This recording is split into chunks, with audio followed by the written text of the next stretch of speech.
My name is Joseph Pons. I'm the marketing coordinator here at the Alliance Française. And Gabby from the consulate, who's actually here, had reached out to us about organizing this event with Yohan, Evan, and Marcello way back when, at the beginning of this year, I guess. And we're really excited to have them here to talk about their project, Whisper of the Shadow. Before we get started, I want to let you guys know some events we have coming up at the Alliance Française. This Friday, April 16th, we have our Ciné Club en plein air, which is our outdoor movie night. We'll be showing the Franco-Belgian film Les Chevaliers Blancs. This is a film, this is an evening where we show French films, but we subtitle them in English. It's free for Alliance Française members and only $5 for the public, so we invite you all to come out. Our next event will be our wine tasting. We're doing in partnership with the Degas House and the French American Chamber of Commerce. It'll be at the Degas House on Esplanade Avenue. We still have a few tickets, but it's selling out very fast, so I encourage you all to sign up. It's a Bordeaux wine tasting. It's going to be lots of fun. And then our next Rendez-vous de l'Alliance, which tonight's Rendez-vous is in English. Our next Rendez-vous de l'Alliance will be in French. It's with the director of the Centre de la Francophonie des Amériques in Quebec, and he'll talk about the center and what they do for all the Americas. And then finally, we have a 4-week seminar, a séminaire, also in French, that'll be centered around Louisiana history. The first one's on history, second one's on languages, the third one's on cultures, and the fourth one is on political activism. And those are going to be every Wednesday in May at 6:30 p.m. Central Time. And then I'll let Emily talk a little bit more about what's going to go on tonight. Sure, thank you.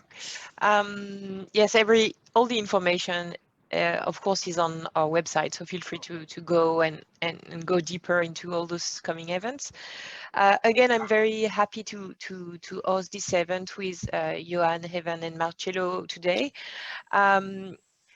We have some members of the board of the Alliance Française today, so it's good to remind that one of the wish of this board is to make the link between the Louisiana heritage around Francophonie and Creole cultures, and also with the Francophone world all over the world and in all continents. And we thought that this project was a very good way to combine these two aspects of our mission with French artists working in New Orleans with New Orleans musicians around the repertoire of Creole musician that traveled all over the world, and Marcello will be able to tell us more about that. So it was quite obvious for us that we had to highlight this project. And as Joseph mentioned it before, we did that thanks to the consulate. So Gabby, who is there tonight, may say a word about the support also that came from the French embassy. Hi, my name is Gabby Grenier. I'm a cultural projects officer at the French consulate, also working for the cultural services of the French embassy in the United States. And I just want to say thank you, first of all, to Emily and Joseph to inviting Yohan and Evan and Marcello as well. Pleasure to meet you all. And we're just very excited that this has been able to happen, kind of as Emily is explaining.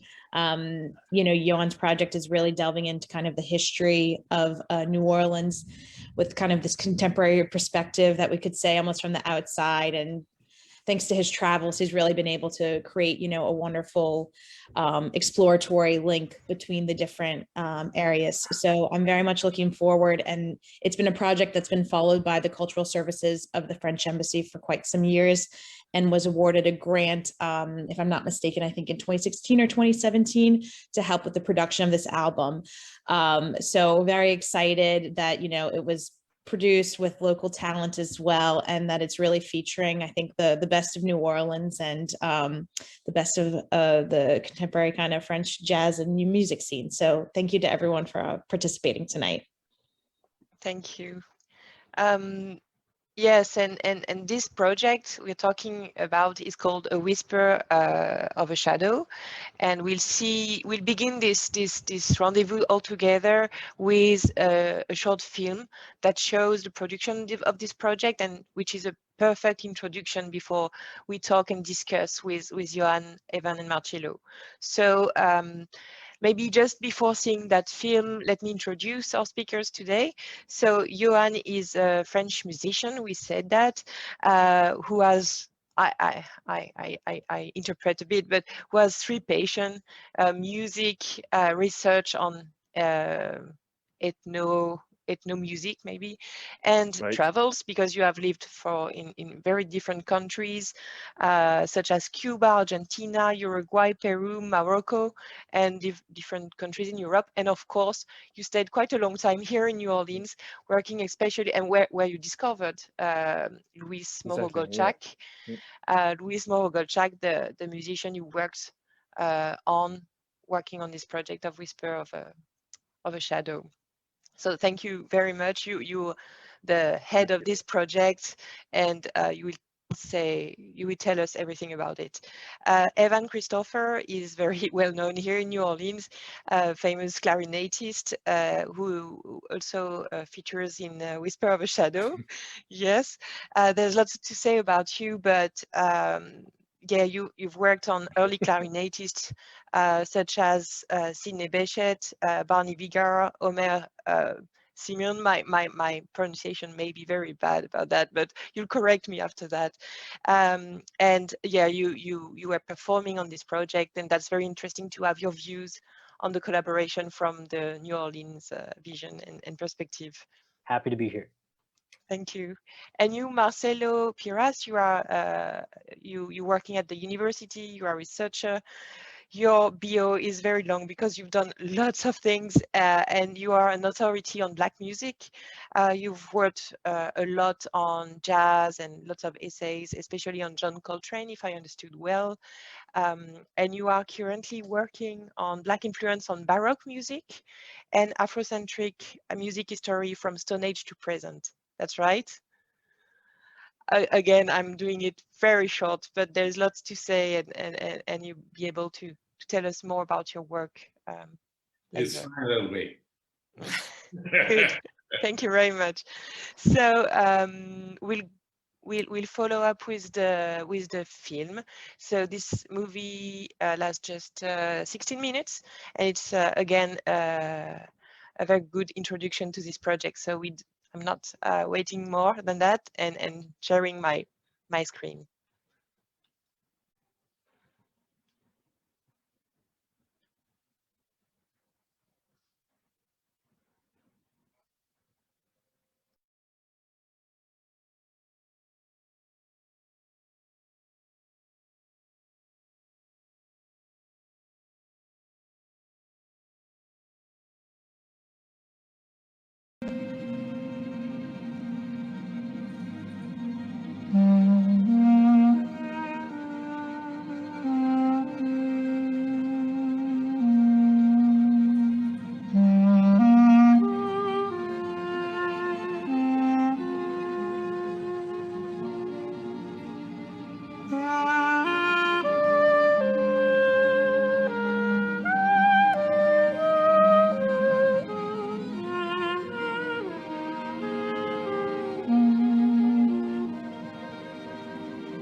Whisper of Shadow, c'est un projet de création musicale qu'on pourrait décrire comme une conversation entre 2 compositeurs, le pianiste romantique créole louisianais Louis Morogolchak et moi-même, entre 2 époques, l'époque de Gottschalk, le 19e siècle et notre monde contemporain, entre 2 mondes culturels très très différents et en même temps très liés par leur histoire, à savoir la Nouvelle-Orléans et la culture française.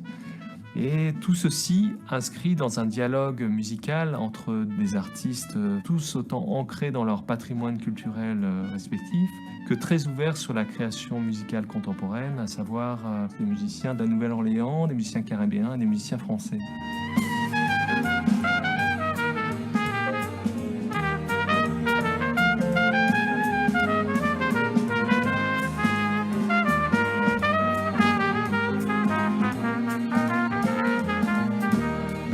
For me, the most interesting things about Whisper of a Shadow are the material, the origins of the material. To be able to find not only the contributions of Louis Moreau Gottschalk, but to be able to bring his cultural milieu into the present day and make his inspirations relevant. And to do that using a variety of different vocabularies that have developed in New Orleans music over 2 centuries.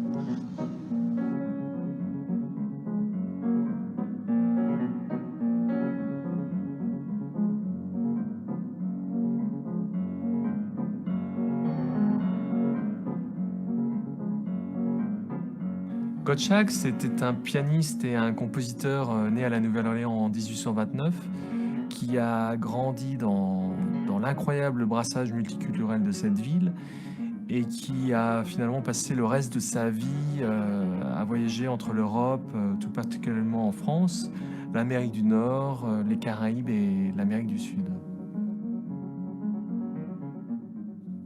Ce qui caractérise le plus Gottschalk, à mon avis, au-delà de sa virtuosité, c'est qu'il fut non seulement le premier interprète américain à être acclamé autant en Europe que dans toutes les Amériques, mais qu'il fut également l'un des tout premiers, si ce n'est le premier compositeur américain à véritablement oser s'inspirer explicitement des musiques aux racines africaines, en l'occurrence les musiques afro-créoles dans des compositions classiques. Gottschalk fut avant-gardiste parce qu'il a su tout au long de sa vie de nomade s'inspirer des cultures qu'il a traversées et intégrer cet héritage dans ses compositions. Et d'une certaine façon, il allait, sans le savoir, influencer le développement des musiques populaires américaines à l'aube du XXe siècle, comme c'est le cas pour le ragtime, le dancehall et tant d'autres.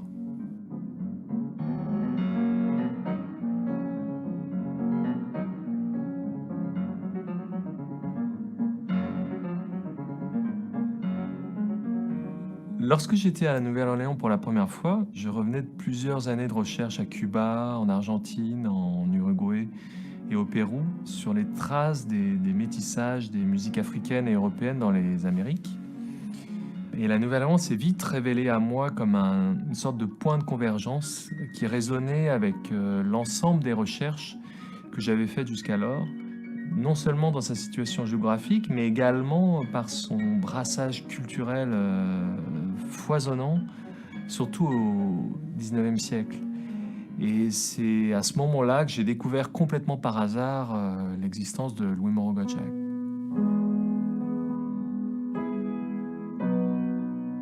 En plongeant dans son univers, en cherchant à rentrer en relation avec son époque, ses sources d'inspiration comme la poésie, les musiques populaires, la musique afro-créole, la musique classique de son époque, des instruments comme le banjo ou des thématiques comme la mort, j'ai senti un fort écho sur mes propres expériences et sur ma démarche. Et des compositions et des arrangements sont peu à peu venus de façon très organique. Et c'est finalement à ce moment-là que ce projet de création contemporaine est né.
clarinettiste Yvonne Christopher, que j'ai rencontré dès le début de mon exploration de la culture de la Nouvelle-Orléans et de ses musiques, a une place toute particulière dans ce projet.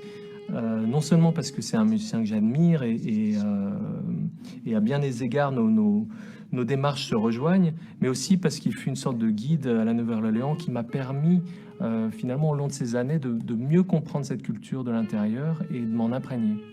Et j'avais vraiment envie du coup de le mettre à l'honneur et qu'il co-dirige le travail d'interprétation des compositions avec moi, dans la mesure où il maîtrise parfaitement le langage musical de cette ville.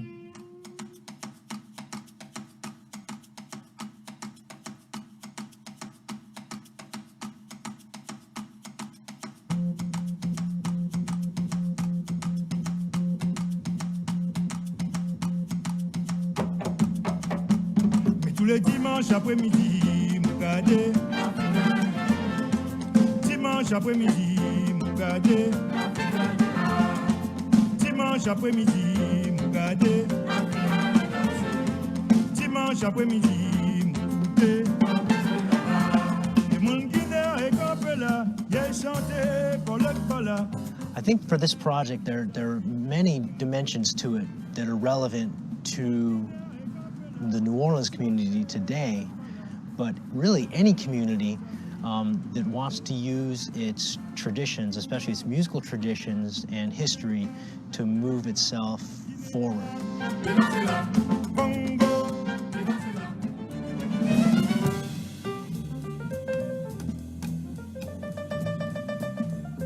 Because we were able to do the recording for Whisper of a Shadow here in New Orleans, we benefited from the wealth of talent that's here.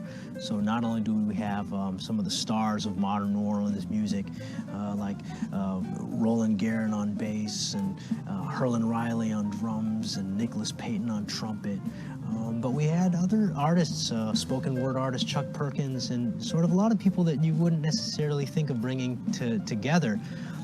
And then to top it all off, among the nearly 25 musicians that we had, our string quartet was from France. So it made for a very nice cultural dialogue as well. The combination of all these people from sort of different aspects of New Orleans music made the project really strong.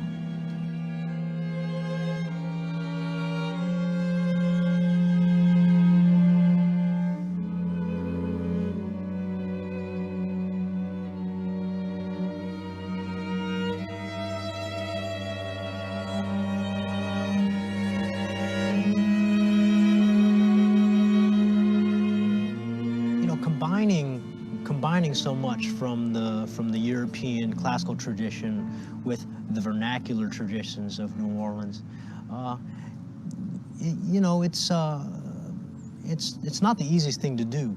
Yohan Giaume has done an excellent job of trying to find ways, very thoughtful ways, of combining these worlds so that they complement each other, but it still seems organic.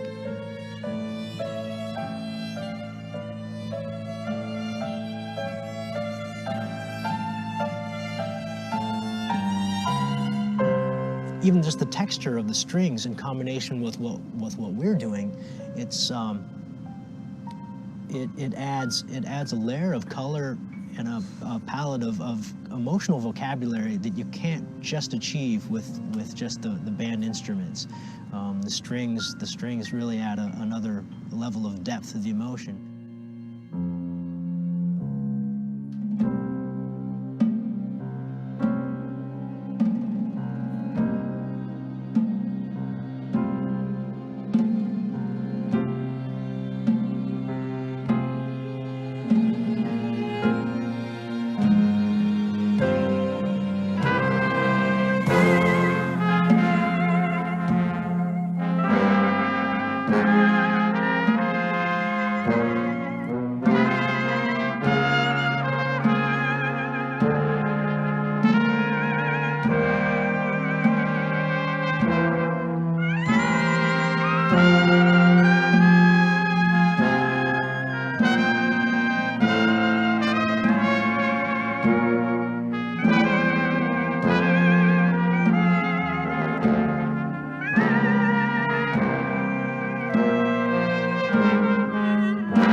one of the most significant things about Yohan Giaume's aesthetic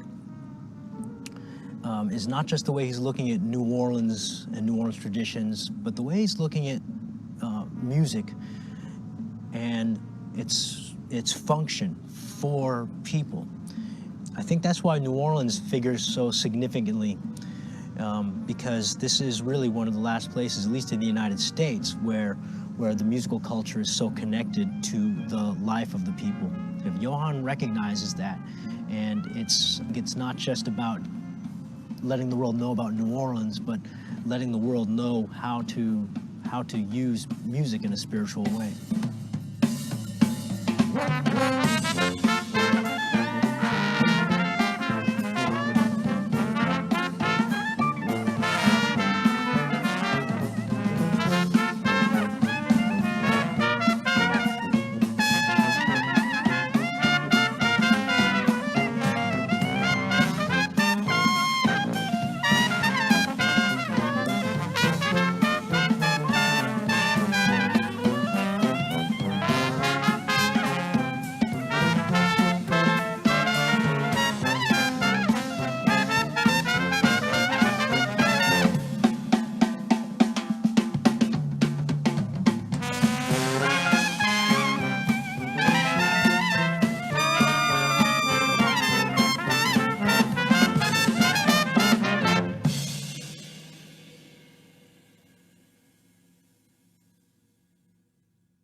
Yeah, it's a very beautiful film too. Perfect introduction again. So we'll begin maybe to know more from our speakers today about this project. Maybe to begin with Yohan. When we first talked to prepare just to discuss, and then we thought, well, we definitely have to do an event about it. You first told me that it was before this project you were already mainly guided by this this move toward African roots in music. Maybe could you tell us a bit more about that, and how was your journey to New Orleans, and what made you begin all that? Sure. Well, first, let me thank you very much for having me and for this discussion with Evan and Marcello. It's it's a way to travel at some point to New Orleans, even if we can't travel and it starts to be long. But I'm very happy to be here. And well, this journey, it's I think it started a long time ago actually. But when I start this project, Whisper of Shadow, I was not aware about all this process. It came to my mind after. But basically, it starts from a big question I had when I finished my conservatory and my music studies in France. I was basically looking for roots. You know, I was interested by many kind of music, but I was not anchored in any one of them. So to me, it was a complicated story to, you know, I was interested, for instance, by, you know, what we call jazz, but I didn't have any history with that. I didn't know very much, you know, the language, except from, you know, from listening, recording, and it was not enough for me, and so that's why I started, you know, this journey of going far from my own culture and trying to reach to connect with the roots in different countries. First of all, it starts with you know, I had this call for African diaspora. I didn't know why. It's just it was a very strong call, and I decided, okay, I need to go in Cuba or in Brazil or in you know, Black culture where you know, there's a very strong tradition. And so I went actually to the conservatory in Lyon, and I suddenly met a guy who was managing a band from Cuba called La Banda de Santiago de Cuba.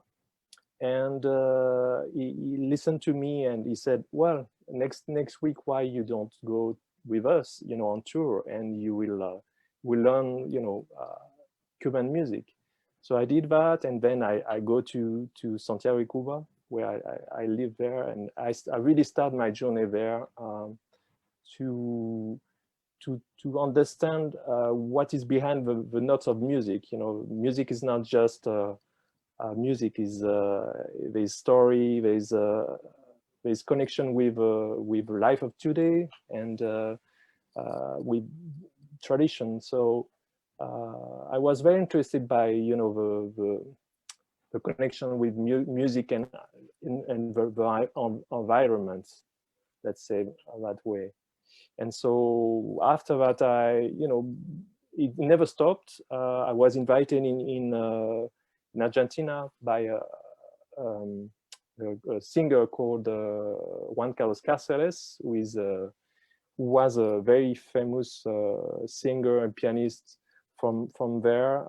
He was interested by the Black roots of the tango, and I learned a lot from him. And I really start to, you know, basically I wanted to understand the roots of all this music that I was attracted by. So I start to travel in time, you know, investigating in the 19th century, basically, because it's very much at that time that you know, a lot of mix happen in music and different cultures, and then I went to Uruguay, Peru, and I you know, I always wanted to go to New Orleans, but what made me decide to go there, it's that I realized that there's a, you know, there's a rhythm, there's something that I start to discover in Cuba and then in Argentina, which the name is clave, which is very important to play this kind of music. And when I listen to Louis Armstrong, when I listen to, you know, the New Orleans music, I really start to discover that there is something that is very connected with, you know, the clave. And so I wanted to go there to see what it is. And so, you know, a friend of mine called Philippe Baudouin, a musicologist from Paris, introduced me to some musicians, including Evan Christopher. And so I start to, you know, send emails, and suddenly I had a lot of response, a very positive response from musicians from there who say, yes, sure, come. And Evan said to me, let me know when you arrive, and I pick you up.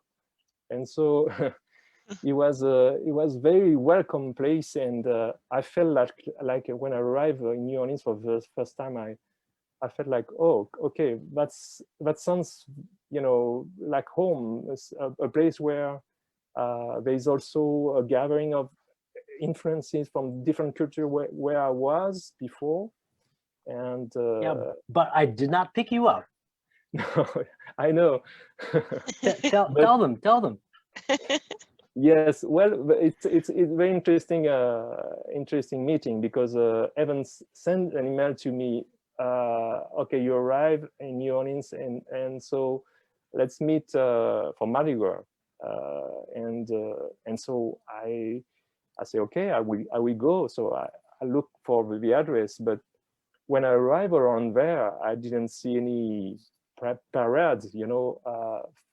From my perspective, I didn't know nothing about New Orleans, so I imagined that, you know, parade, Mardi Gras, it's there's a lot of people and on the streets, and I didn't see any. So I say, well, maybe it's not the good address.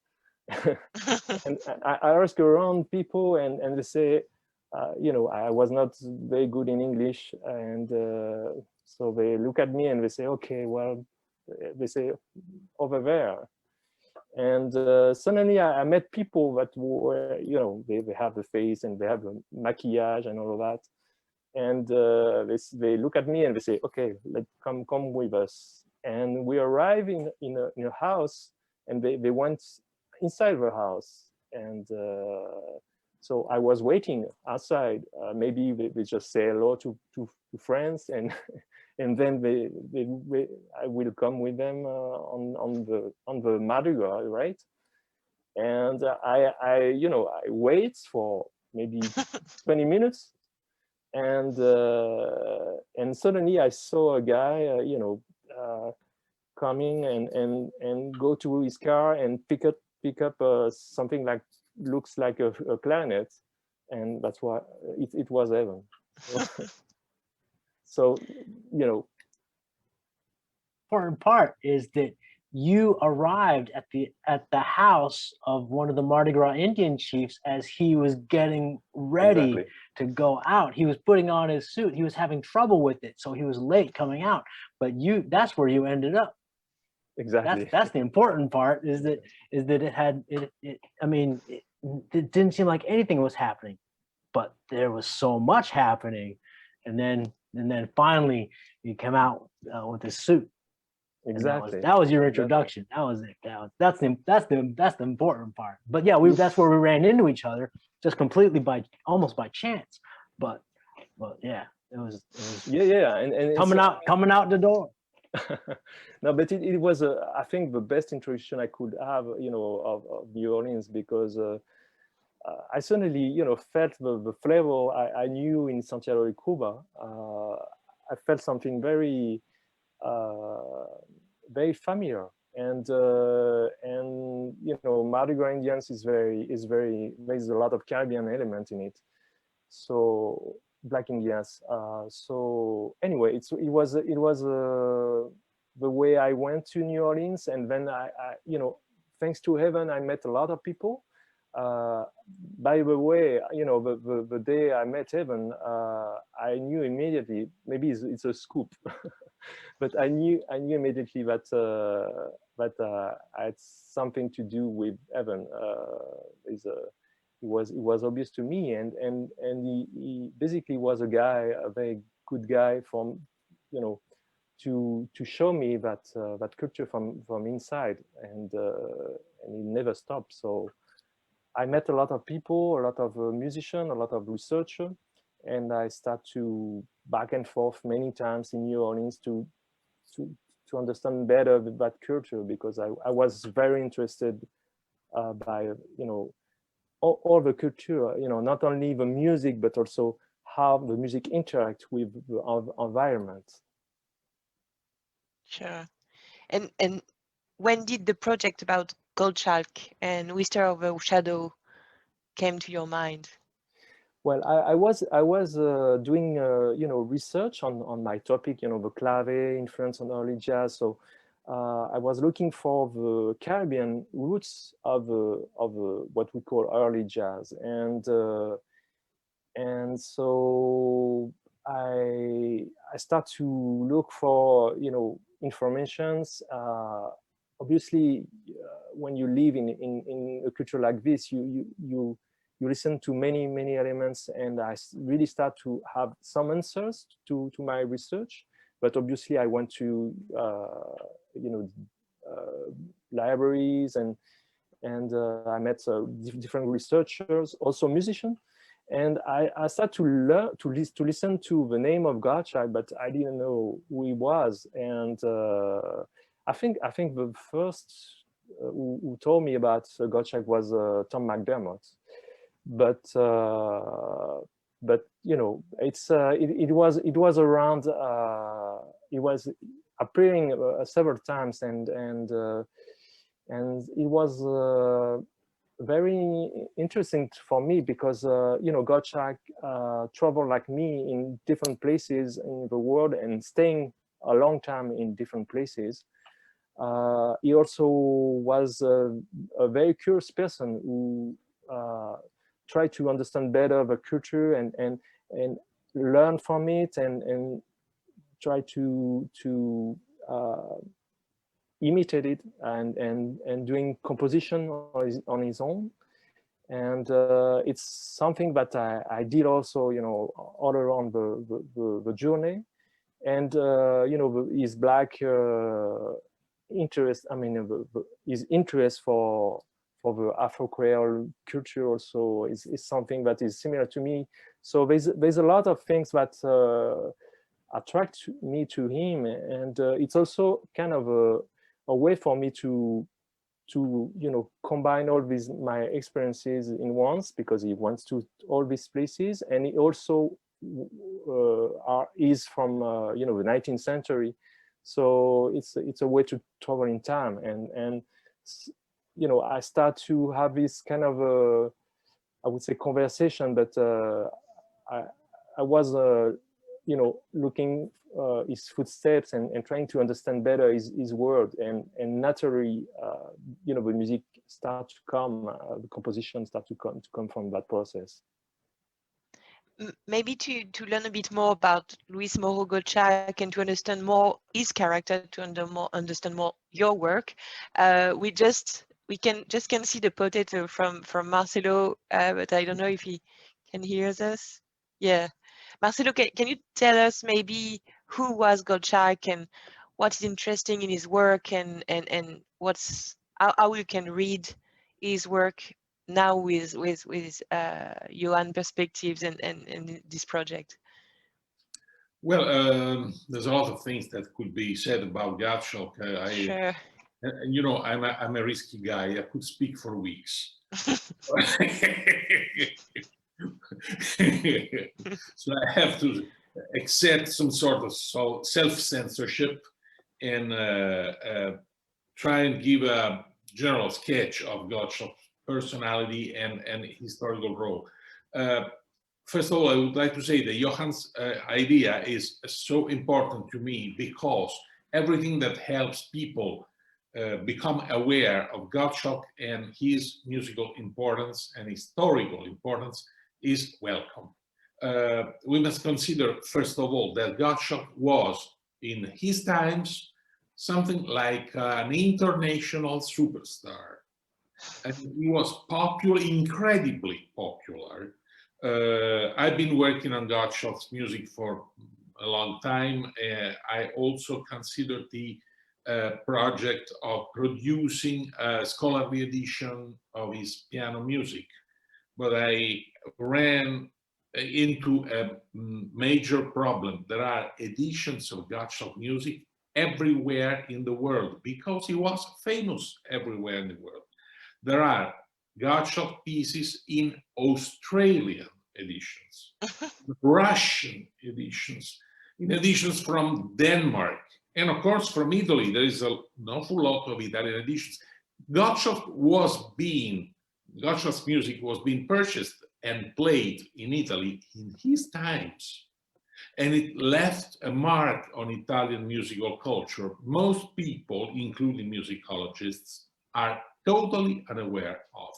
Then, after this incredible world popularity, what came afterwards? Utter silence. Gottschalk's remembrance was totally erased. We live in a period when the expression cancel culture has become fashionable, and it's used usually to point to something that is happening right now. It's no novelty. Even in the Roman Empire, there was something like that. It was called damnatio memoriae. When the Caracalla became an emperor, he had to win the competition from his brother, whose name was Geta. He throttled his brother and also had all portraits of his brother physically chiseled away from Roman monuments.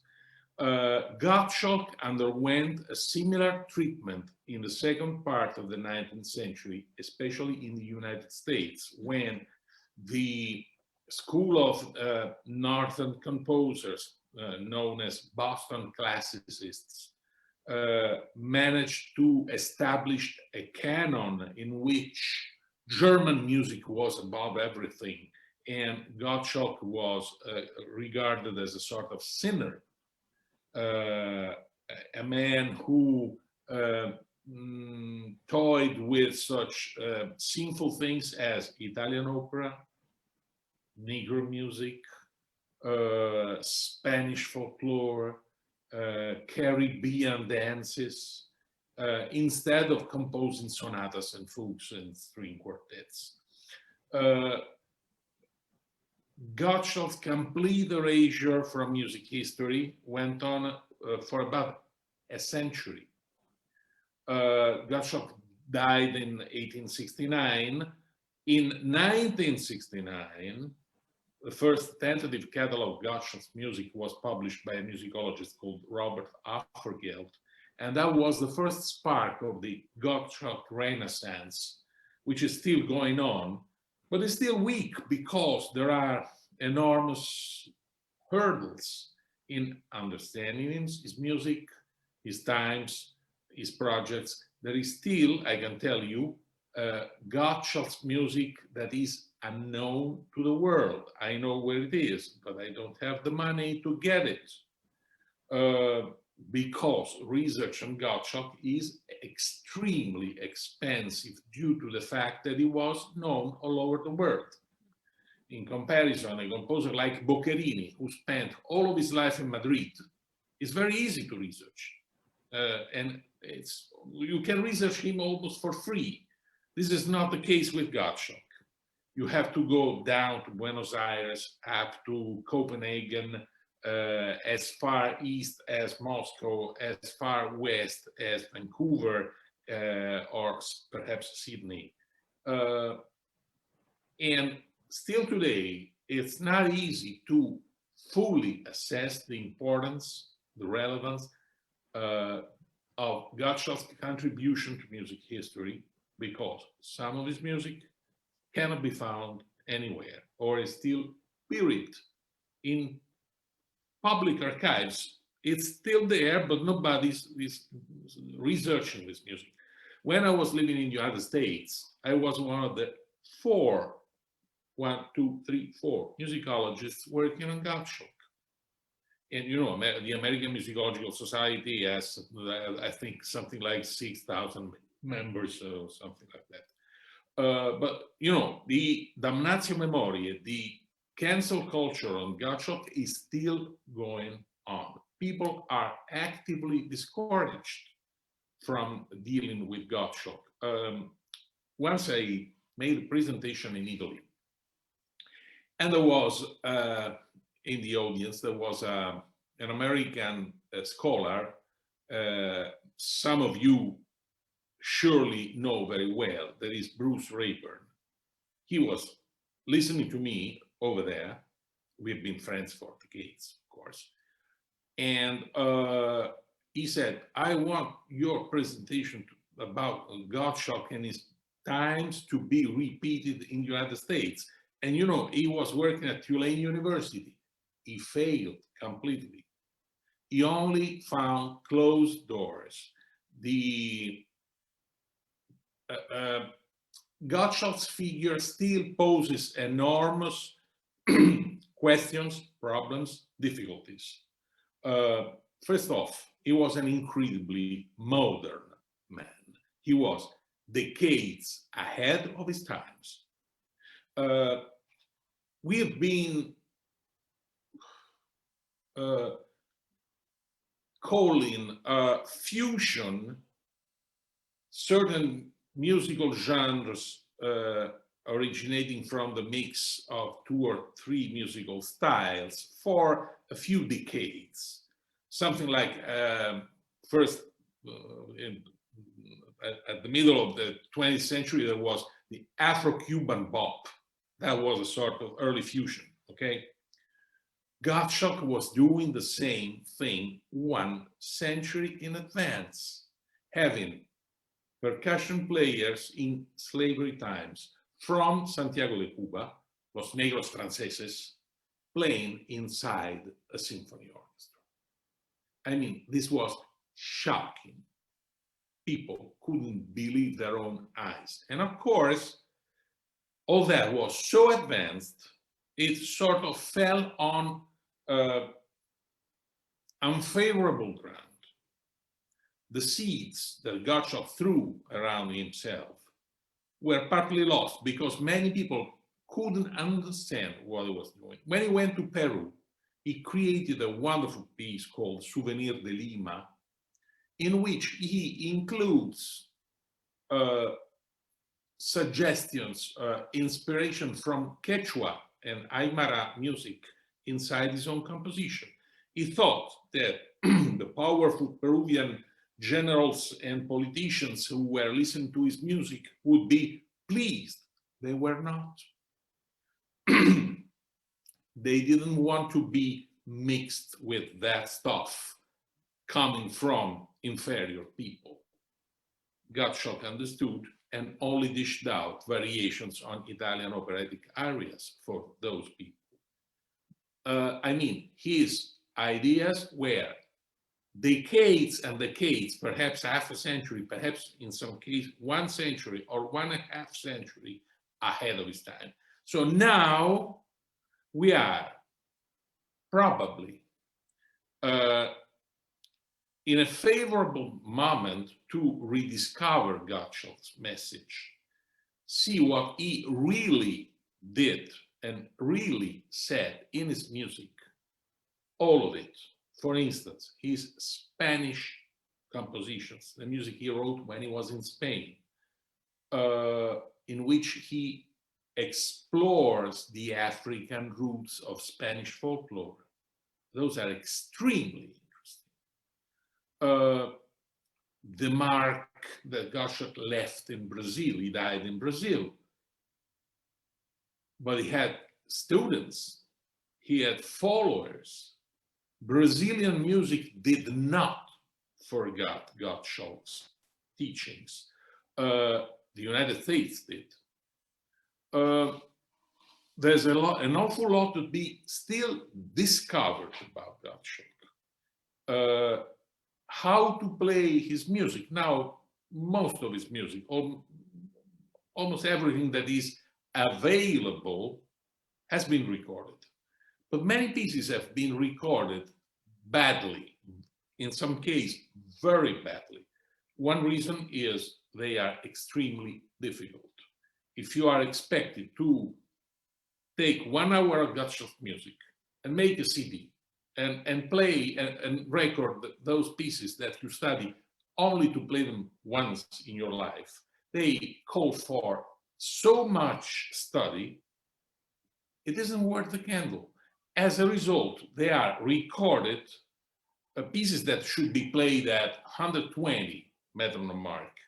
They are recorded at 60, simply because there is no time for the pianist to study them deeply enough. and there is no economy supporting such a study. You cannot study 6 months and play a piece once and then nobody else asks you to play it again. As a result, Gottschalk has not entirely come out of this damnatio memoria, of this cancel culture. We still have to work in order to have people discover him. When this happens, and I'm a teacher, right now in this strange period, I'm teaching online, of course, like many people, but I'm a teacher and I teach about Gottschalk and also about other New Orleans or Haitian musicians like Basile Barès, like Ludovic Lamotte, Edmond Dedé, and so on and so forth. Young students are astonished.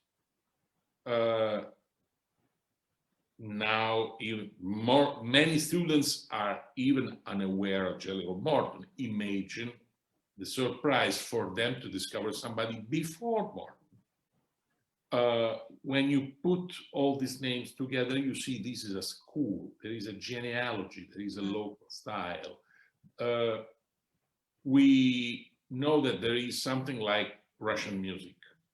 There is something like French music, Spanish music, Brazilian music. There is also something like Afro-French music, if I can call it that way. Of course, I'm inventing a term right now because there is no feasible term.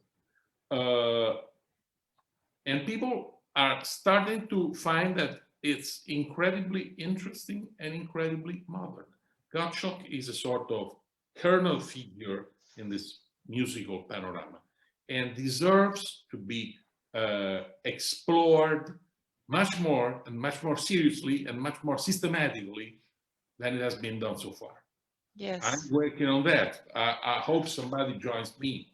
And I'm sure that somebody, even if I'm unaware, is trying to do the same thing in some other parts of the world. Meeting Yohan was wonderful. And one of the reasons why it was wonderful is just that one. Thank you. Yes.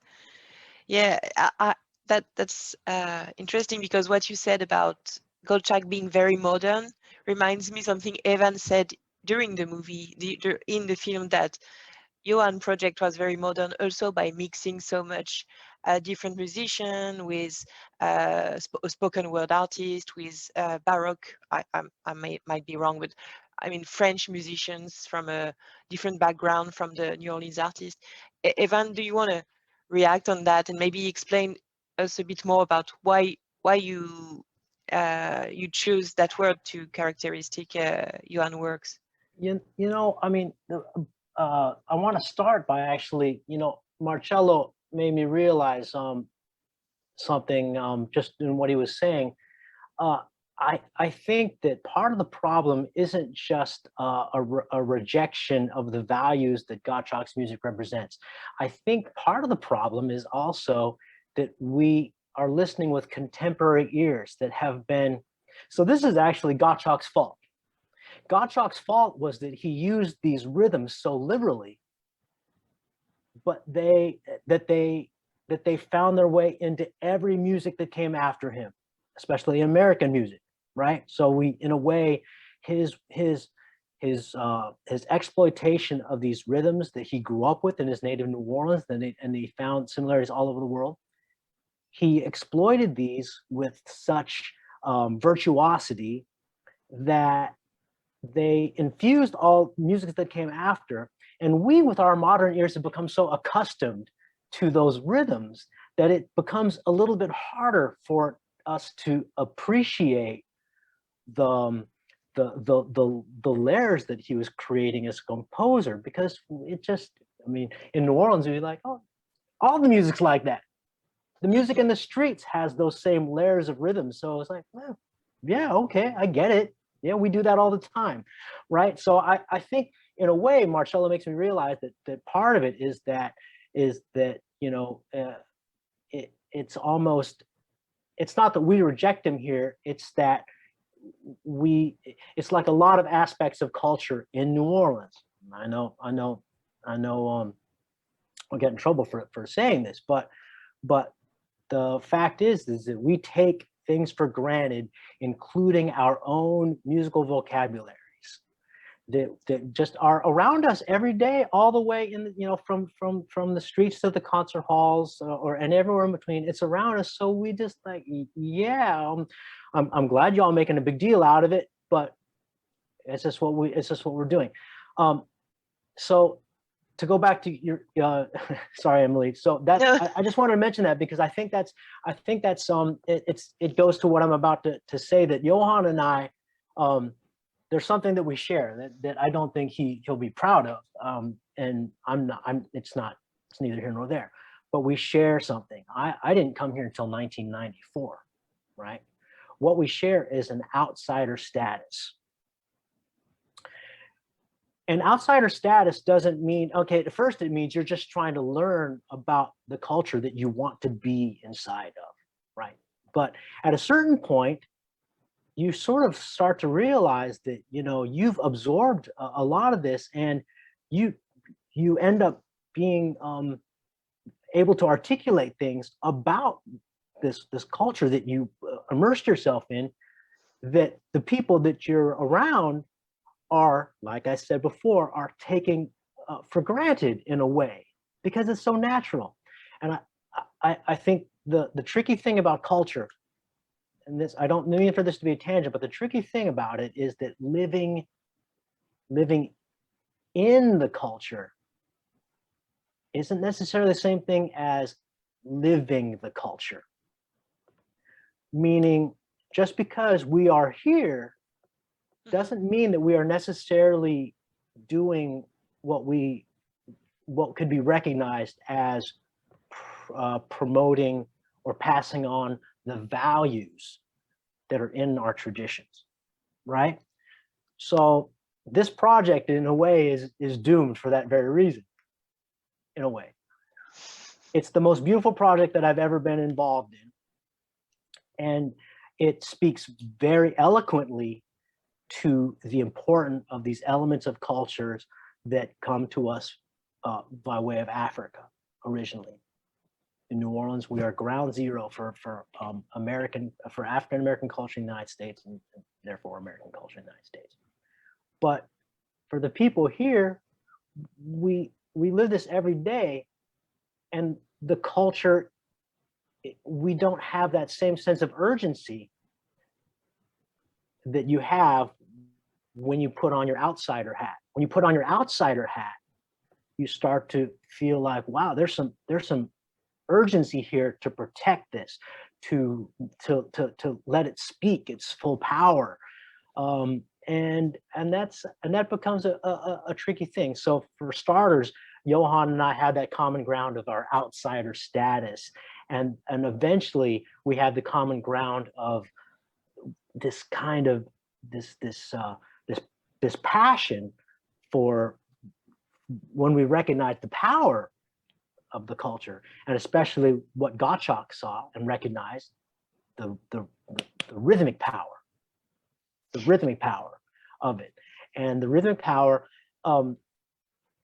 really only happens communally. He was very magical because he made it happen with two hands, right? But the reality of it is the power of those rhythms are because of how they work when musicians are collaborating with each other. Gottschalk's strength was his ability to incorporate that into his compositions, and that's why they're so technically hard. I think it's fair to remind everybody that we're talking about a composer that did he make 40? Was he 39 or 40? He died basically at 40 years old. Yeah, 40. It's very important to remember this, because, he really, when we're talking about his artistic overheads, this is a cat that was only 40 years old. And he's dealing with all the things that young men deal with, and So between those ideas about how an outsider views culture, and Yohan can really speak to that, to dealing with what happens when you start to understand the power of a culture and try to harness it yourself for your own expression. Yohan, he's dealing with that. And then to figure out, well, where does my own personal culture fit in with that? Well, Yohan's dealing with that too, all at the same time. And that's what makes this project full of passion and full of a very subtle volatility. You know what I mean by that? The volatility becomes subtle.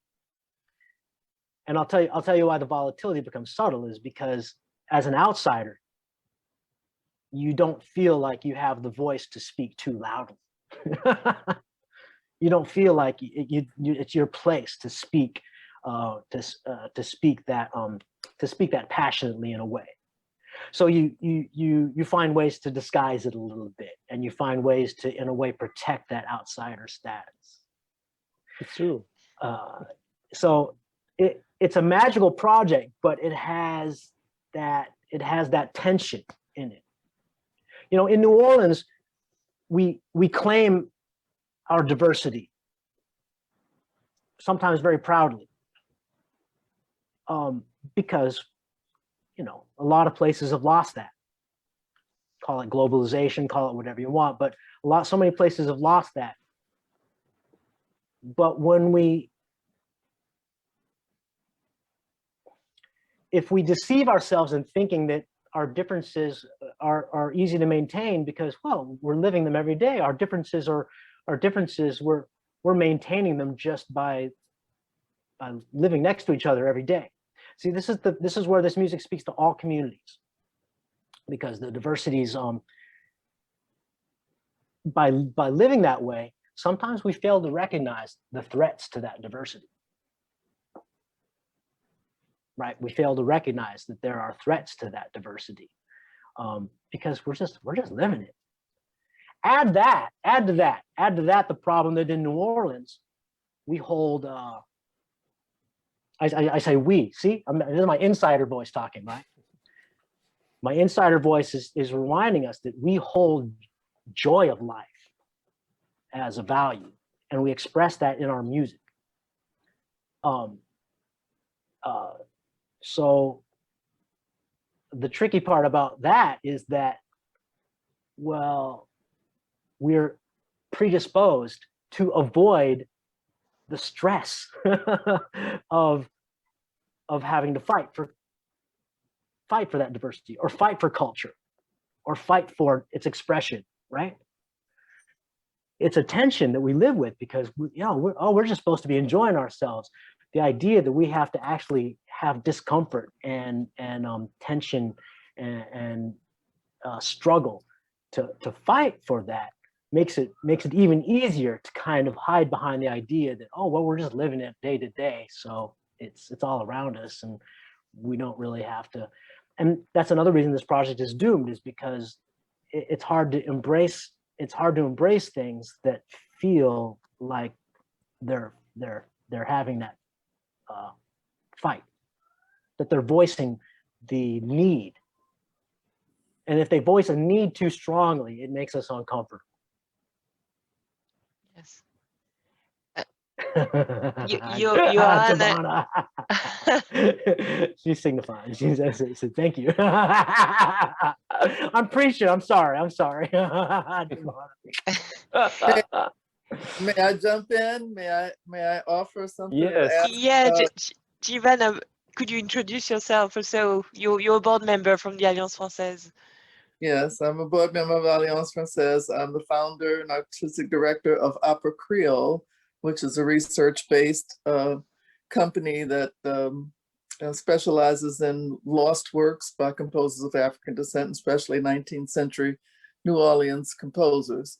I wanted to jump in because I think one of the wonderful things about Giaume in representing the culture is not just that he was involved or used Afrocentric rhythms. It's actually part of his DNA. His mother and grandmother, if I remember correctly, were from Saint-Domingue, which is, you know, today's Haiti. He had a caretaker. Yes, right. And his caretaker was of Saint-Domingue, and he had half siblings who were free people of color. His father had a second family. So this part of New Orleans that we don't talk about is all of the ways that we connect between people of African descent, of French descent, not only in the music, but in our DNA. And so he felt comfortable in immersing himself in this music. And what I really like best is when he went to Brazil, he did concerts with a New Orleans free composer of color, these great piano concerts. And so he was not afraid of doing these things across racial lines, so to speak. And so he has a 13-minute opera that I'm interested in putting together. But I think it was just wonderful to tell that story that's so authentic. I'm a New Orleans born girl, but it's that part of New Orleans where we are so interconnected, and that we can't help but immerse ourselves in the different sounds of New Orleans, which is the perfect place and the perfect way to create new music, which is what he did, you know. And so the cultural aspect of his birth and the location of New Orleans, I think is exciting. And so I know Yohan and I have known each other for a while and worked on the project, and so I just wanted to know if the project really talks about that a little bit more than I did, or how did that go? No, it's great. Thank you, Giovanna, for saying all of that. And it makes me think of, you know, of the thing that when you arrive in New Orleans, and the message that the marketing take to the world about New Orleans, it's you know, it's brass band, jazz, and whatever, but we never talk about the classical influence and the importance of the classical music in New Orleans. And this is something that you can talk for hours, and maybe you can say a few words about that, because, you know, few people know about the Fives Opera House in New Orleans, and the influence of the Haitian culture on New Orleans. So basically, you know, it's to me, it was important to go to the roots, also to go you know, to make like a clean house, go out of the concept of jazz and world music and whatever, you know, to come back to before all these marketing status.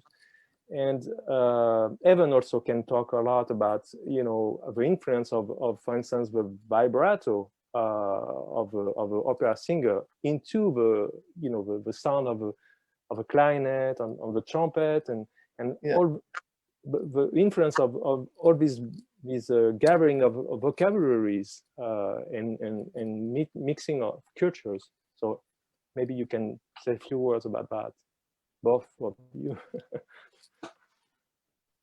I mean, there's one scene where you're walking through the HNOC and we see one of the books on the shelf, and it's Sidney Bechet's autobiography. I don't know if you put it there for the shot or if it just happened to be there, but I mean, there's a perfect example of somebody who grew up with French in the home, grew up with French opera being the most respected thing that he could listen to, and the thing that he wanted to do the most, which is play the blues, as being the most non-respected thing. Someone who grew up down, who was spent his childhood downtown, but moved uptown as far away from the town as he could be, just so that he could be around the blues, and then traveled the world. And you know, when he spent the last 10 years of his life in France, you know, he really felt that he was there to embody ironically, to embody African-American culture, when you know, as growing up in New Orleans, that his identity as a Creole was actually, you know, in some ways in contradiction to that. Yeah, it's that very very interesting places where the cultures meet and mingle, and to have to be reminded that French opera sits at the heart of that, to be reminded that some of the values and aesthetics of the romantic period fit in the heart of that, you know, and to be reminded that those textures, those musical textures, the textures of the strings, can somehow blend or be forced together with these vernacular voices, of which I struggle with trying to evoke, and make it work. I mean, that's the struggle of my career, is to play clarinet in a way that makes those two things possible. I mean, it was a great opportunity, this project, to try to figure out how to put all those things together.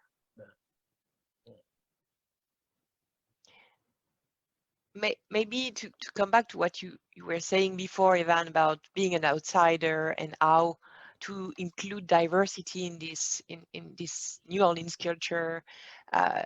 Yohan, could you tell us maybe a bit more about collaboration between French musician and New Orleans musician? And first, maybe, what did you feel like what Evan was describing before about being an outsider here in New Orleans, that passion that moves you? Yes, I mean, it's for me, it was always a topic, difficult topic, and I had difficulties to manage. Each time I arrived to another culture, or each time I collaborate with musicians, let's say, for instance, the Cuban musician, I was the only French guy, only French musician inside the band. And so we did a nice tour, and people were so happy. But at some point I was like, wait a minute, I'm not a Cuban musician. I'm a French musician. I will never play as well as a Cuban musician. His music, his culture. So it was difficult for me to deal with each time. You know, in Argentina, it was the same. So to find a way to exist and put his first, you need to know what is your own voice, which was for me my journey. But I would say when I arrived to New Orleans, it's the story of New Orleans, the story of Gottschalk, and all of that helped me to, at some point, to come back to my own culture. And because, for instance, Gottschalk, spent 10 years in France, and his music is very influenced by the French, the French culture, the French flavor as well. And so it's at some point it's a way to, okay, I am what I am, and I spend all my time to be interested by the Afro-Creole or African American music. But what came from my music is the sound of my my age. So it's I found my own voice by putting interest to another culture, and New Orleans was a very interesting place for that. But I agree with Evan, about this struggle about being from outside, and also the thing when you are inside is not the same perspectives, and so there's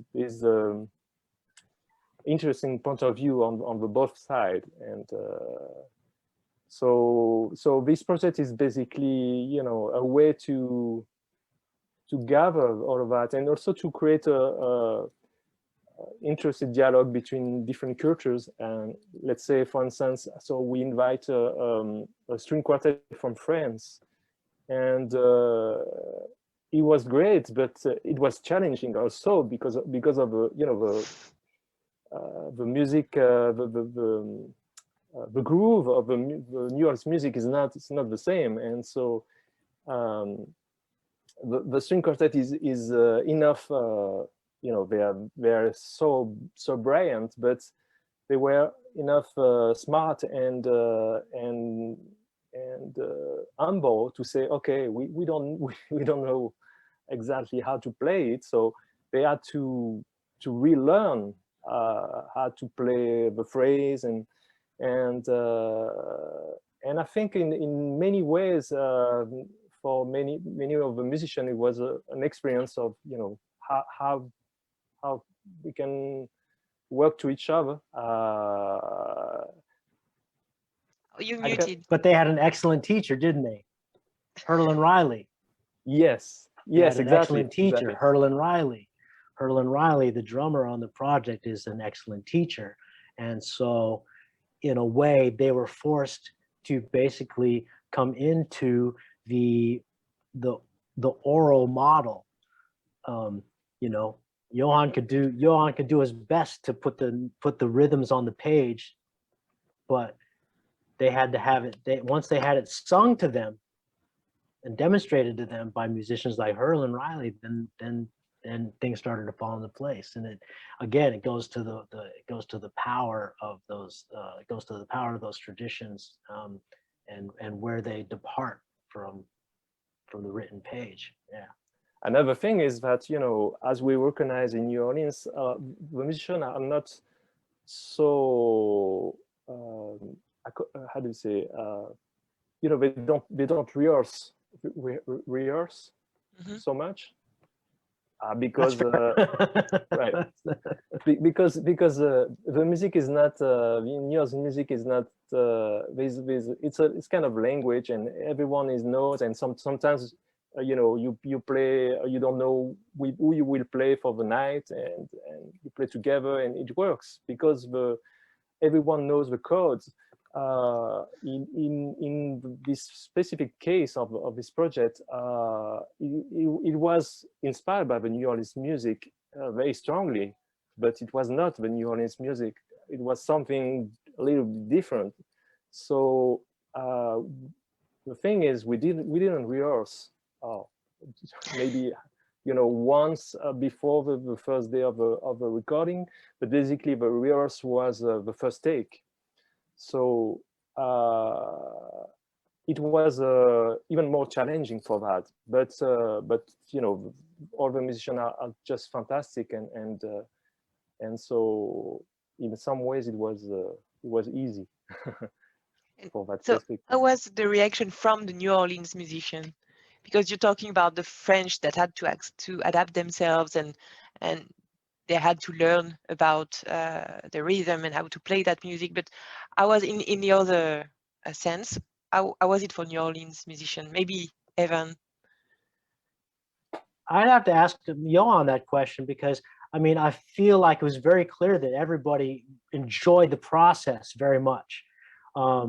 We enjoyed, in this particular studio, you actually have to exit the room, go up a flight of stairs, sit on these comfy couches to like listen to things. So you actually get some space to go back and forth between the two modes of recording and listening. And everybody seemed to really enjoy that process, and everybody enjoyed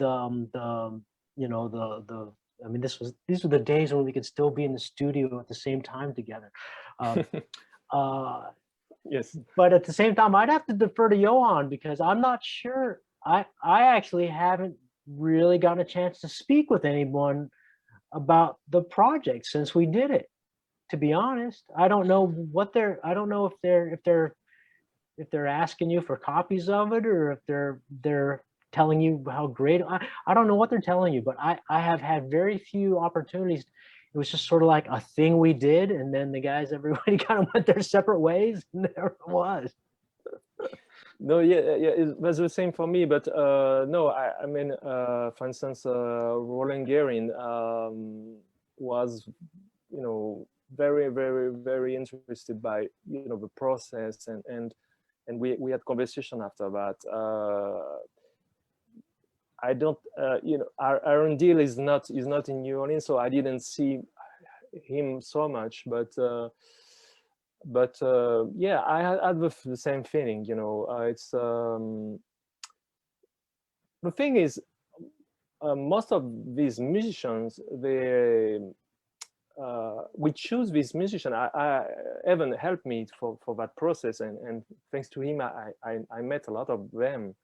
But these musicians are interested because they are anchored in their tradition, but they are also, you know, very welcome of new adventure, and they collaborate with different kind of musicians, and Arundel, you know, work in the classical world as well. So it was very interesting, you know, to gather, and it's not easy to find a pianist that can play that music, you know, to be able to read, but at the same time to have, you know, the language and the vocabulary,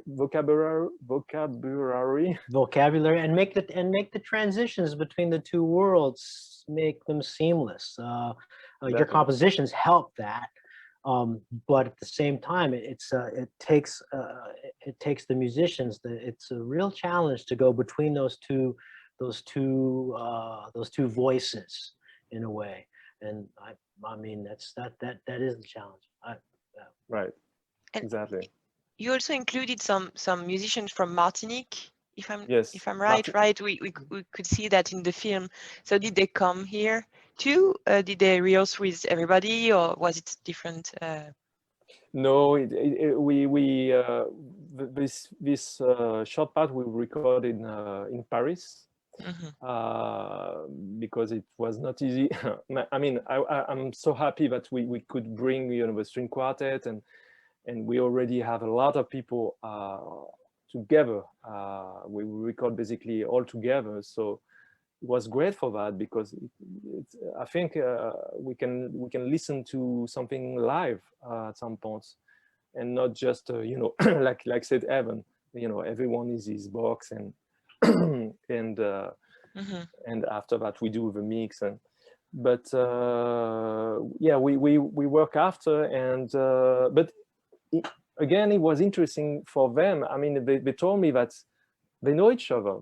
You know, one is from Martinique, and the other one is from Guadeloupe. One is playing what we call the belé, and the other one the goka.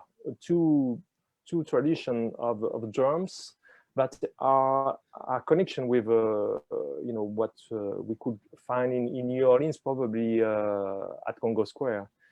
But they told me that they realize that their rhythm is so close, and they never did that before. You know, mix the belé with the goka, and it works perfectly. So they enjoy as well that process, and I think at some point my intention was also to pay homage to this culture, and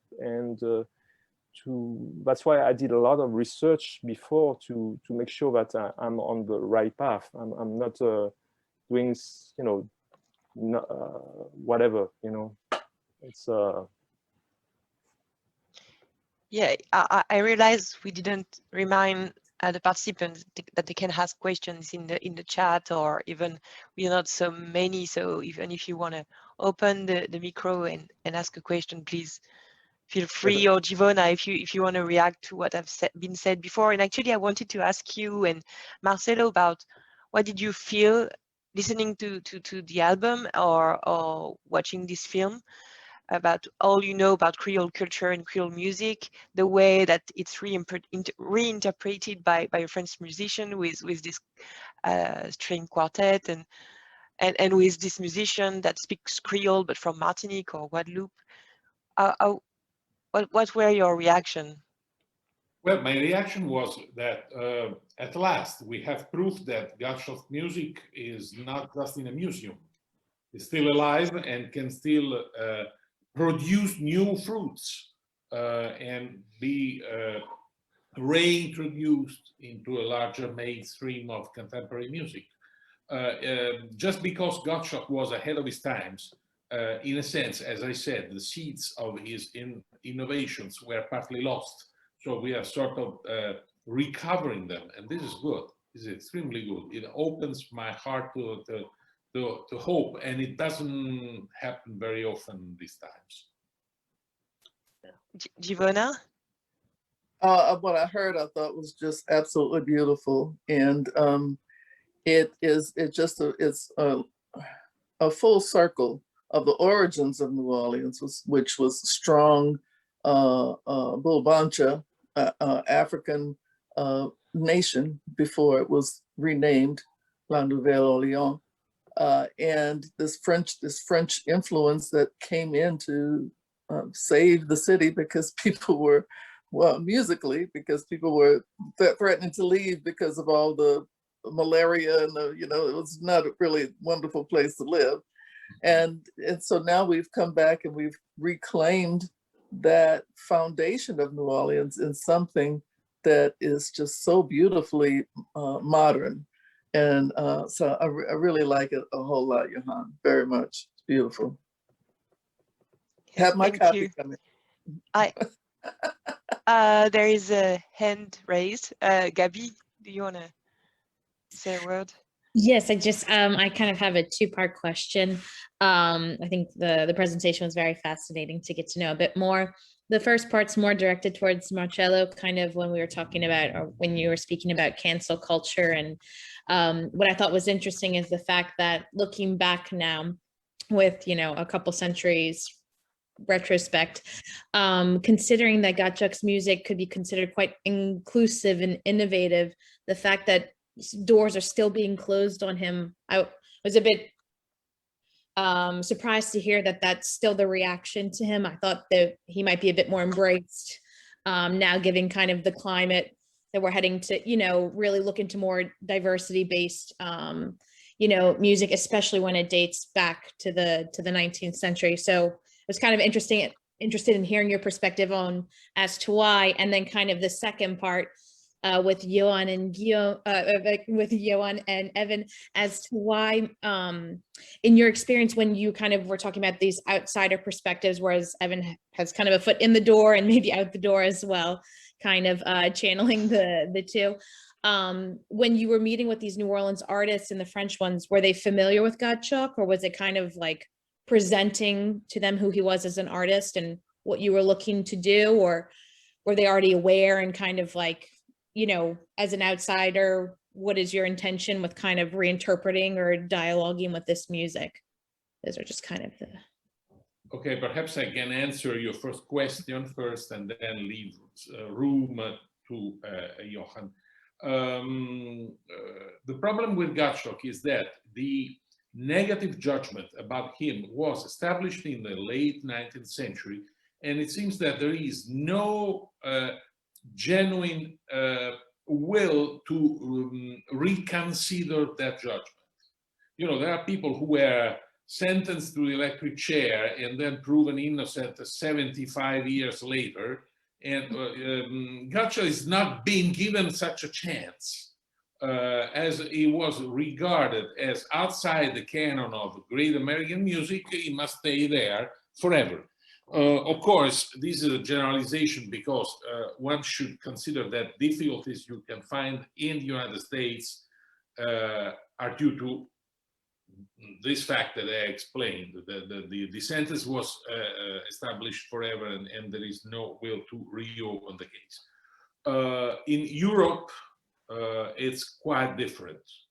In Italy, in particular, there is a sort of refusal to go beyond what is received from outside. That is, until Americans don't change their mind, we don't change ours. Okay, they are sort of waiting. When I speak about Italians, I say they because I live in Mexico. Although I'm in Italy right now, this is my mother's house in Florence. But I live in Mexico, so I sort of distance myself from Italy.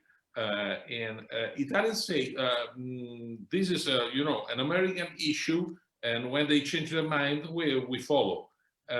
It's about the same thing that is happening with vaccines. They don't want the Russian vaccine because it was not approved by FDA. Okay.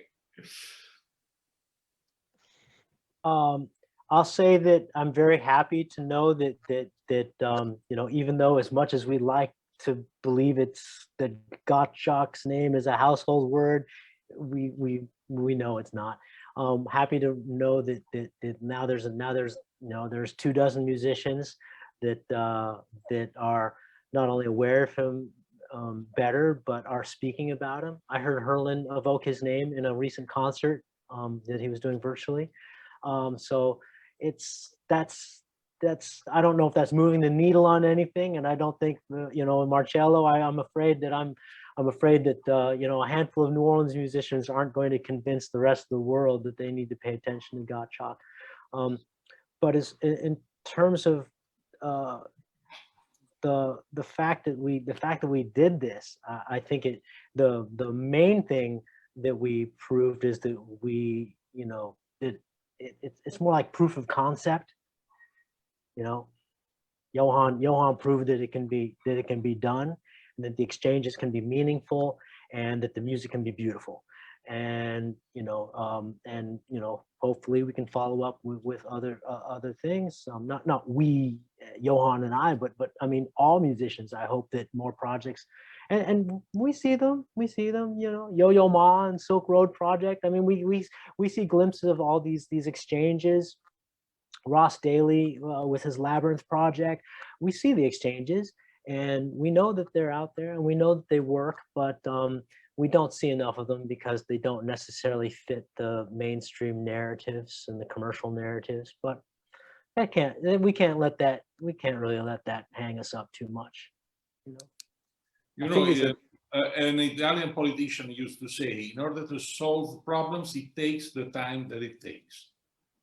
Yes. In Gottschalk's case, it may take a lot of time, much longer than our lives, but this doesn't mean that what we do is useless. It only means that probably our grandchildren will see the results. Well, it took me a kind of a lot of time to you know, to do this project, and I would say more because of the difficulties of such production, because it's a big one, and I start from nothing, so it's, you know, but hopefully, you know, thanks from you know, the French American Jazz Exchange program, it was really helpful, and I think it was the starting point, you know, where we could decide to really do it. And also the Jazz and Heritage Foundation, that was very supported, and also the Auvergne-Rhône-Alpes region in France. So, and all these partners understood that this kind of project requires sometimes. It's not like something you do in 1 week. And I think maybe what is missing today is people that take enough time to really go deeper, as deeper as they can, to make something, you know, interesting. It's not because you go you take let's say a sitar with a drummer from Congo and violinist from Ireland, but you will have something interesting.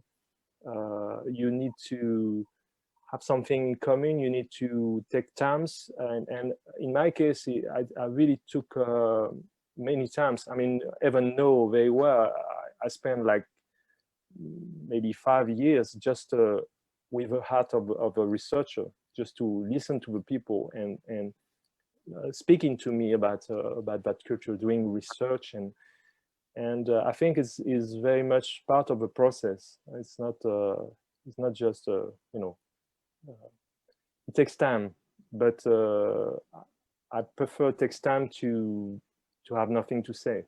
It's Well said. There is another hand raised, Giovanna. I was wondering if there was a particular piece of Gottschalk's that just kind of ignited everything for you, and if there was, if there's something that you really want to explain how you took a piece of his and layered over it or whatever. But I'm just curious. I don't know if it was Bambula or what was that inspired you. There's many things, but there's many layers that came in sometimes together and sometimes not. I would say first of all, I wanted to be inspired by what inspired him. So being like if I were sitting close to him and have a conversation. So, and as you know, he was inspired by different things.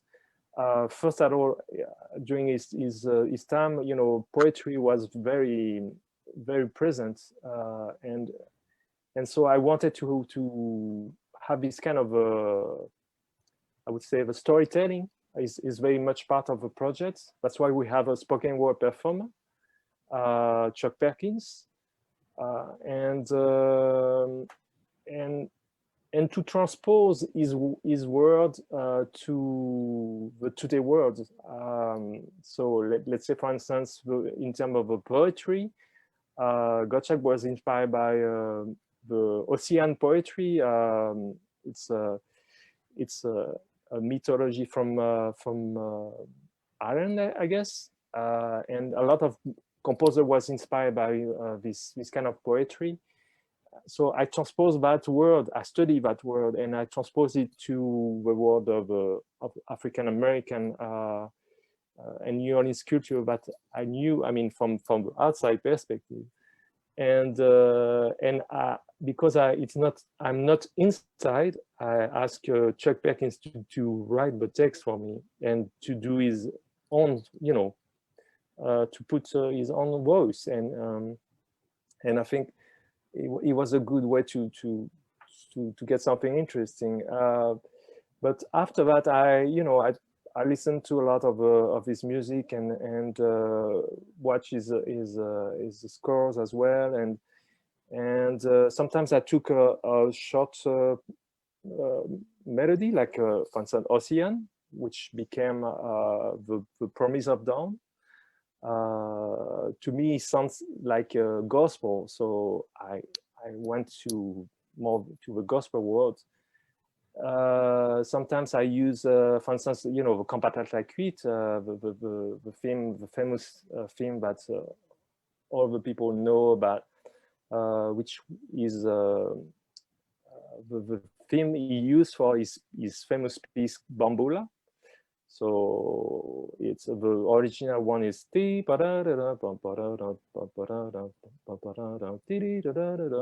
and I did, so it's very close, but it's not exactly that. But and after that, I asked Bruce Sampaio Barnes, people from New Orleans know him very well, to add lyrics on with Creole, New Orleans Creole, to make something like if it was at the time of Gottschalk, and the singer is not a singer, is a percussionist from Guadeloupe, Philippe Macaia, so who sings the French Creole from New Orleans, but in the Guadeloupe way. And so I took melodies also, you know, like Morte for the life cycle piece, which became a kind of a funeral procession, a funeral with music. I took the same theme at reverse to do the second part, because, you know, in what we call jazz, you know, you have the first part and the second part, and the first part is sometimes is the same theme, but in a kind of different flavor and different feeling, of course. The first part is the dirge and the second is the second line. So I respect that, and I play with the symbolisms of, you know, using the same melody but at reverse. That's why it's a life cycle, you know, based on the African cosmology of of that, and you know, Le Poète Mourant, which is very close from the Gottschalk version. Banjo, also his famous piece called the Banjo that I use as an app, as a background for the piece called Masquerade. And because of the symbolism of the banjo, which is often associated to the minstrel world, I you know, ask Chuck Perkins to do lyrics on it, and it's kind of talking about this you know, the minstrel world, and playing with the kind of imitation, because Gottschalk did basically a transcription of the sound of the banjo. He was one of the first to do such kind of very precise way of doing, you know, kind of transcription. So I did the transcription of the transcription, and play with this kind of, you know, the world of imitation, which is basically what's happening in minstrel worlds. You know, you imitate someone else, and it's not what it is. It's just an imitation. So just playing with the symbols, and as well, you know, in terms of musicality, I really wanted to have these sounds of New Orleans. So Evan helped me a lot to. Sometimes, you know, I delayed some places, some parts, like for instance in the life cycle part 2, which is basically kind of a very traditional hymn. I wanted to, but it sounds like that, and so said no, do something more simple, because then the musician can express themselves and do their improvisation. If you put some syncopation, then, you know. So it was a very interesting process to deal with, you know, something very conceptual, I would say, yeah, and something which is not. And you know, for instance, the way of doing a contrapunct orchestration in the New Orleans style. We met many times in many different places. We had meetings in California, we had meetings in Paris, we had meetings in New Orleans, we had meetings, you know, well, we kind of workshopped some of the things in Lyon. And I think that's the interesting thing, Yohan, is that even though, you know, sometimes you want a certain, that Gottschalk, you know, he's got the melodic strength along with the rhythmic strength, and that's, you want certain things to speak, but you have to find. So that's the thing about, you know, Whisper of a Shadow. It's not the shadow of Gottschalk. It's actually the shadow of all of the ancestral rhythms, and to figure out. You know, Yohan part of what took him a long time. It isn't just the academic research. On the contrary, it's actually just figuring out what do these pieces want to say, but what can they say in the hands of musicians in the, you know, the 21st century. And that's what took a long time to get through, to work through, is you know, all of these other voices that are whispering, you know, and Gottschalk's too, you know, what are they trying to say, and what can we do to amplify them? What can we do to bring them into view? And it wasn't always obvious, you know, and that's the great thing. Yohan was very patient, and he struggled a long time with not only first bringing them into view by creating the shape, and then figuring out how to use the orchestral texture of the strings to give them more emotional depth. And that's, you know, that's tough, and to create narratives, and those are the different stages. And even though you want a certain melody to be like, oh yeah, I got to use that, it doesn't speak to you right away, because it has to find its own path, has to pick up different people along the way, and then it has to figure out, well, you know, are the strings going to just be a burden, or are they going to actually, you know, are they going to lift and elevate? It's never one or the other. And that's, I think I'm not speaking for Yohan, but I think a lot of those processes are what takes the time. Thank you very much. I think we have to go to the end of this rendezvous, but maybe just to do a kind of a tour of you three about maybe, there is a question I didn't dare to ask because I'm an outsider too. So I wanted to ask you about how this project reflects New Orleans, but then I thought, well, maybe it doesn't. I don't know. Who am I to say? So maybe you three can talk about us. I don't know, Marcello, if you know New Orleans actually, but. Well, I visited New Orleans only once in my life. I got a taste of fried oysters, but I'm not sure I can speak in general about the way that the city can receive this contribution. Perhaps Evan can speak better than I on this topic. You know, I think it's interesting.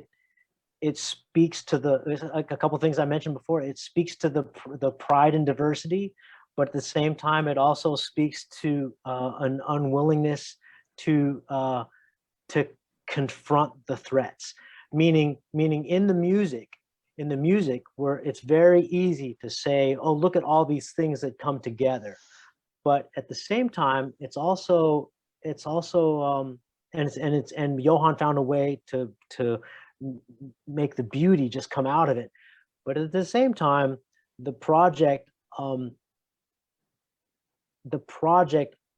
its own way, now that it's actually completed, and not really necessarily, we're not finding an easy way to make it, you know, it's not like we finished the project and everyone, oh my God, this is great, we have to have a world tour. Almost just the opposite. The amount of you know, and Marcello, this you'll find this interesting, the amount of not resistance, but the amount of almost apathy that we've experienced on some levels speaks in a way to that same, despite the pride and the diversity that the project represents, and the histories and the voices, you know, it also speaks to this unwillingness to admit that that projects like this are actually an answer to the things that threaten culture and threaten diversity. And so it's interesting to watch the project actually struggle to find to find its voice now that it's actually done. And I don't think that that's been addressed. So what does it have to offer is not the same thing as what is it being allowed to offer. Let's say that the worst enemy is indifference. Yeah. Well, one of the problems that I think is a thing about New Orleans, which is also a great thing, is sometimes we can be purist. You know, we don't eat everybody's potato salad. You know, you know, things are, whose gumbo is that? No, you know, we're very purist, and that can sometimes look like apathy, like, you know, but it's a certain kind of ownership that people don't want to stray away from and don't want to mess with, because it's so vital and important, even though sometimes they may communicate it in a laissez-faire kind of way. But you know, we are purists about what is New Orleans in every way possible. And that's, you know, that's interesting discussion, how that turns out music, even though the beginning of what became this new music came out of groups coming together doing things differently and stretching the boundaries. But it's one of those things. Yeah. It's, I mean, it's true, but I mean, in my case, I really wanted to create that interaction between different cultures, like it was in the past. I didn't see it too much in New Orleans now. I see. We always say the story about, you know, this mixing of cultures, and they are very, very proud of it, and I understand, you know, why, because it's this has created beauty, even if the history was quite difficult. It's not like they were happy. It's just a happiness story. A lot of tension in it, but I really wanted to see that, so I bring it. So I don't know after that how the New Orleans people will react. It's just I did, I guess, only something very sincere. I just wanted to be honest and do what I felt it was you know, necessary to do for me. But after that, you know, the people take it or not take it. It's not you know, it's not the the responsibility. It's their responsibility, and I hope people will listen to it, and I'm happy that you know, the media seems quite optimistic and interested by, you know, the music. I saw interviews in for instance, Radio Nova in France, which is not at all you know, jazz and classical. It's more pop. Rolling Stone is the same. It's more pop. France Music is it's more classical and jazz. TSF is jazz. So I'm always happy of having this kind of different medias, but normally they you know, project go into one box and that's it. It's true that it's challenging, but you know, I took a lot of time to do it, so now I'm still, you know, it's I can be passionate more, you know, and passionate. We all did our best to make it not challenging to listen to. Right. Exactly. But it might be a silly question, but would we ever be able to see the album, like a performance of A Whisper of a Shadow? Oh yes, Yeah. We have here in New Orleans. We have plans. Okay, good to know. I don't know if Yohan wants to share them because they're kind of top secret, but we have plans. And right now, what we're looking forward to, Yohan and I haven't discussed this in a lot of detail, but Chamber Music America is having their conference in person in January of 2022 after taking a year off. And we are very much looking forward to hopefully having an opportunity to present a new way of delivering the music and using Whisper of a Shadow to be the model. Great. Good news. We have to be patient. Yeah. Yeah, we'll stop here, I think, because it was I mean, food for thoughts and to listen to the music that is accessible online, right, Yohan? And yes. It's very late in France and Italy, so thank you very much, Yohan and Marcello, for staying awake so late for us, and thank you very much, Evan, for being with us here, and I hope to see you in the Alliance soon then. Oh, so too.